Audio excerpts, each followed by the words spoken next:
This movie opens with Cole looking for his brother Duckett in a crowded house party. Cole asks around for him, and someone tells him to check a particular room. On getting to the room, the door is locked and he has to force the door open to get in. Cole finds Duckett with scars all over his body and attempts to take him out of there. But the party crowd takes videos of Cole. While he tries to make them put their phones away, Duckett stabs Cole, making the group all run out frantically. After which Duckett also stabs and takes himself out. Meanwhile, a lady named Mia is going through some sad moments at her dead mother Ria's remembrance. Mia's auntie consoles her about this and asks her if she intends to work with her dad after school.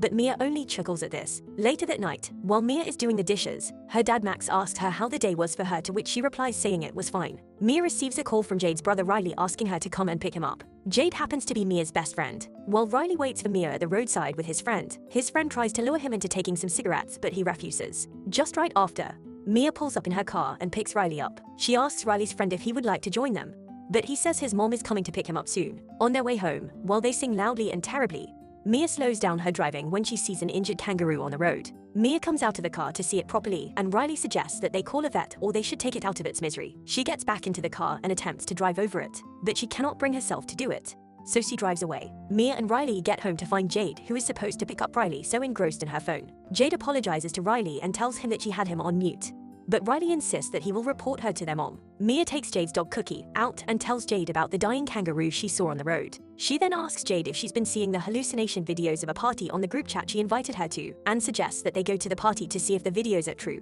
But Jade tells her that she cannot go that night. Mia then tells her that it is her mom's death anniversary, so she just wants to forget everything, and she also wants her ex-boyfriend Daniel, who is now Jade's boyfriend, to come and give her some attention. Daniel rings Jade's phone and Mia excuses herself while Mia goes over to help Riley out with his assignment. Moments after, Jade's mom Sue returns home and apologizes to Mia for not coming to her mom's remembrance. She asks her about her welfare and gives her a warm hug. Later that night, Jade asks her mom when she is going to bed, so her mom asks her if she's sneaking out to meet Daniel, to which she lies, saying she is not sneaking anywhere. Moments after, Jade sneaks out with Mia and Riley, who also wants to go. After blackmailing Jade for not picking him up, they arrive at the party and it just seems mid to Mia. Daniel arrives and gets into a group hug with Jade and Mia. Right after that, Haley, one of Jade's friends at the party, calls Jade aside and tells her that she should have not brought Mia along, as she points out to Jade that Mia is flirting with Daniel, but Jade tells her that they are only friends. Just then, Haley intends to start the main part of the party, which is to summon spirits. Joss, one of their friends, suggests that they start with Riley, but Jade objects and doesn't allow it. Instead, Mia offers to go first. They start by tying her to a chair tightly, where Haley brings out a candle and lights it up, while Joss takes out an embalmed hand. He tells her that the process must not exceed 90 seconds so that the spirits won't possess her. They tell her to hold the embalmed hand and tell her to say "talk to me." Right after she says it, she sees a terrifying ghost of a man. She gets scared, but they tell her that for the spirit to possess her, she will have to also tell the ghost that she lets it in. Just after she says this, she starts to choke and display threats at Riley, and they start to notice strange movements going on in the house. The time is almost running towards 90 seconds, and they struggle to take the hand away from her by force, blowing the candle out, which eventually releases her. She exceeded just over 90 seconds. Back at home, Riley is scared and goes up to meet Jade, but Jade sends him away from her room. He leaves for the living room to find Mia there, and he asks to join her, which she approves of. Mia asks him if he is having nightmares about what they saw at the party, but he tells her that he rarely has nightmares. He asks her what holding the hand feels like, and she says it was incredible. He then asks her how her mom died, and she tells him that her mom took too many sleeping pills by accident while her dad was sleeping on the couch, and he couldn't open the door the next morning because her mom was already unconscious on the other side after searching for help and finding none. Some moments later, Riley falls asleep while on his phone. Jade takes this from him and pats him to sleep, but after she leaves, a strange and horrible-looking hand also pats him on his cheek. The next day at school, Jade meets Haley to ask for a turn on the hand for Daniel, and they fix up a time to meet at Jade's house since Joss's house is already a mess from the previous night. Later that evening, Daniel knocks at the door of Jade's house, which is opened by Sue. Seeing Daniel at the door and suspecting a party after he asks of Jade, Sue slams the door on him and goes to ask Jade if they are holding a party at the house. But Jade tells her she's only having 2 friends come around. She goes back to Daniel to ask him if he has any alcohol. He tells her that he doesn't drink, and she allows him into the house. Afterwards, she tells Mia not to get stoned and cautions Daniel not to do anything funny with Jade. Right before they start, Joss tells them that the embalmed hand is an actual hand of a psychic which was cut off. After, Daniel lets the spirit in him and starts to tell Jade that her boyfriend, which is Daniel, hates it when she touches him, and the spirit then makes provocative gestures at Mia. While convulsing, he falls off his chair and Cookie runs over to him, and they both start to lick each other's mouths. Seeing this, they forcefully collect the hand from him while Jade rushes off to put off the lit candle. He regains his consciousness and asks them to delete the videos they were making.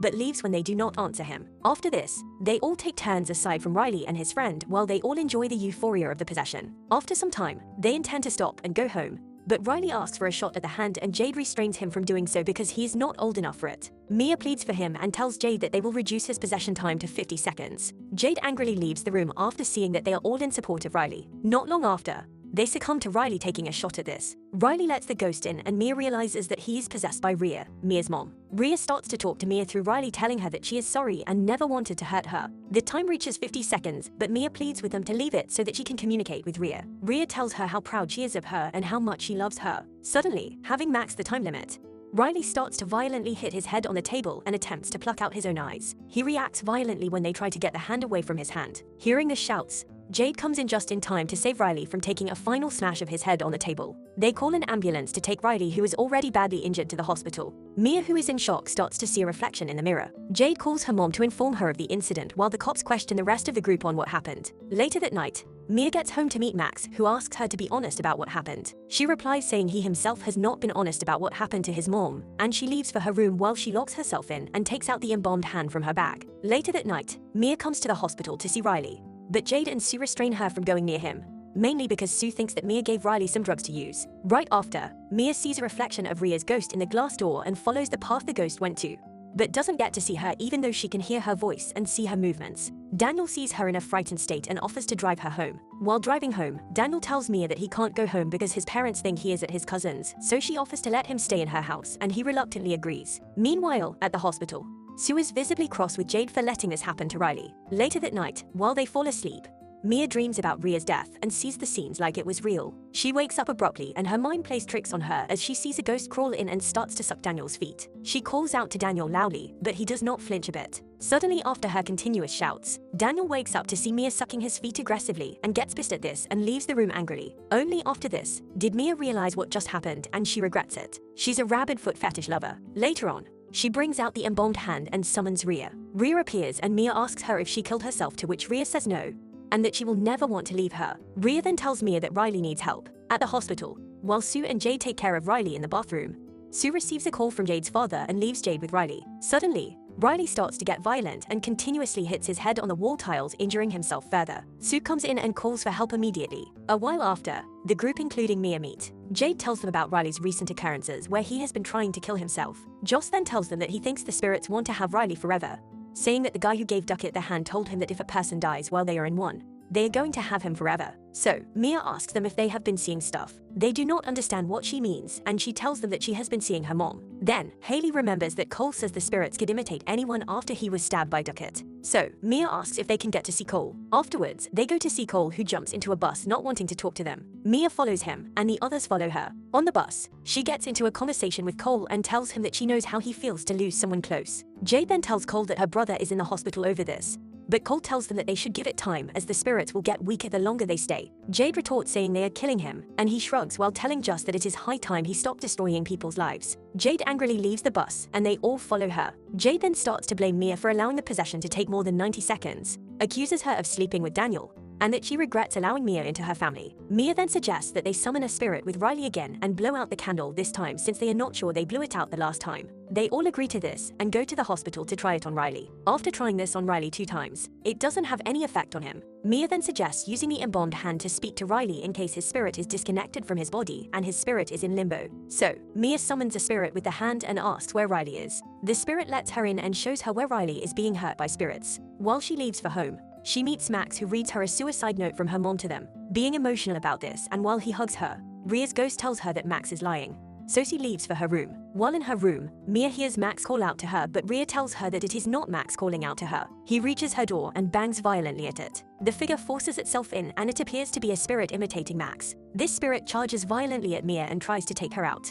The real Max hears these noises and enters her room, but Mia stabs him in his neck with scissors, thinking he is the ghost. Wanting to put an end to this, the next morning, she calls Jade to lure her to come over to her house, saying she wants to show her a solution she already has. Meanwhile, Mia secretly watches Jade leave the hospital from a distance. After Jade leaves, Mia walks into Riley's room with scissors in her back pocket. Just then, Sue approaches from the back and calls out to Mia, who apologizes and tries to leave, but Sue stops her and apologizes for how she blamed her. Sue says that there were no drugs found in Riley's body. She then asks for a minute alone with Riley and Sue accepts. Meanwhile, Jade gets to Mia's house and looks for Mia, who is not picking up her calls. Back at the hospital, Riley's figure changes to that of an old man and Mia tells him that she is ending it all. She takes out the scissors to stab him.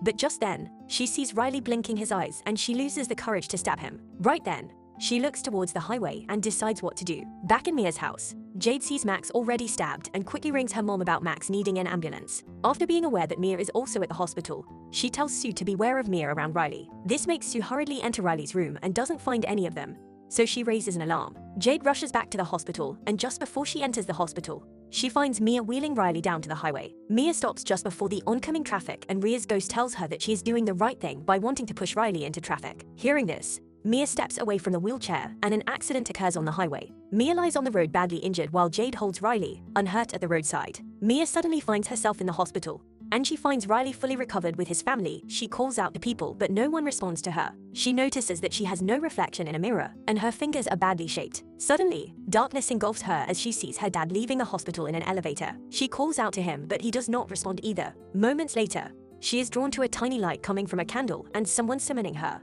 reaching out his hand to hers and saying, "I let you in." How the turntables have tabled. Mia is now dead and a spirit. I really like the original premise of this movie. Mia was unbearable, but it made sense due to her recent trauma. What did you guys think of the movie? Subscribe for more videos like this. Turn on notifications and leave a like. It really helps the channel.